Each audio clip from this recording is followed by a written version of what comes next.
A look at Selection Sunday and the men and women to watch as March Madness is ready to get underway. Joining us are ESPN's basketball analysts Jay Williams and Rebecca Lobo. Jay and Rebecca, thank you so much for being with us. Jay, we're going to start with you. Which bubble teams are making the strongest case to dance, and who might be the biggest snub? Actually, Janae, I would tell you to start with Rebecca. She won more national championships than me. Then respect. I'll take my time for this one. Okay. I would think that a team like Texas, who has 7 wins against the field, what I mean by the field are teams that are actually in the tournament, legitimate tournament teams as of right now. They play in the best conference in the nation in the SEC. The SEC right now with 7 teams in the top 25. They just beat Vanderbilt here in Nashville in the SEC tournament. They just beat Texas A&M, who was ranked in the top 20. I think they make a legitimate case to be in the field, but I think right now they probably find themselves on the outside looking in. All right, what about any possible Cinderella stories? Are there any mid-major programs you're looking at?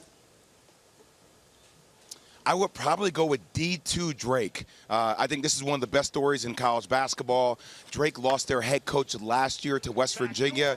They brought in a D2 head coach from West Missouri State, a guy named Ben McCullum, who literally won 4 national championships in the D2 ranks, brought 4 players with him, 1 player in particular named Bennett Sturtz, who leads the conference in scoring at 19.2 points per game and second in assists.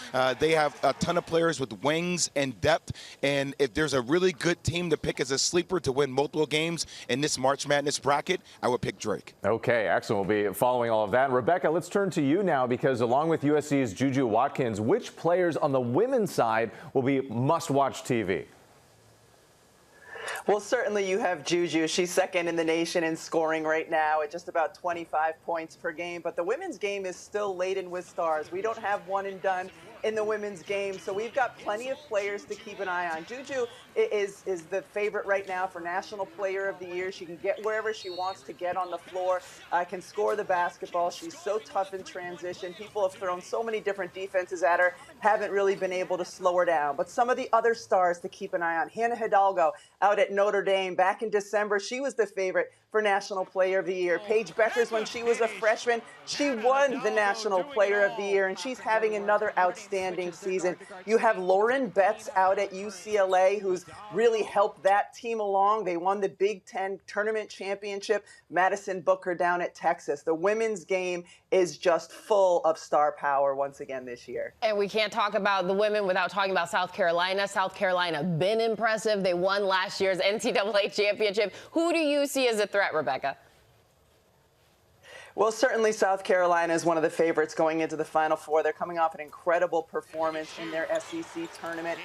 Looked as good as they have all season long. UConn is another team that is very dangerous. We know they've gone to 15 of the last 16 Final Fours. They've won 10 games in a row. UCLA is a team that has only 2 losses the entire season, both of those in the regular season to USC. We've already mentioned USC as a team that can win it.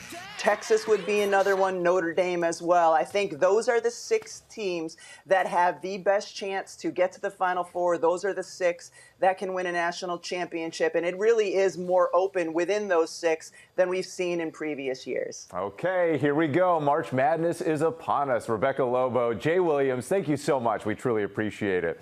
And again, tune into ESPN tonight for Selection Sunday coverage for men's and women's college hoops starting at, my eyes aren't too good, that's 6 Eastern, right? 6 Eastern. Get full analysis of the men's NCAA tournament bracket. And then at 8 Eastern, that's the right number, it's the women's selection show.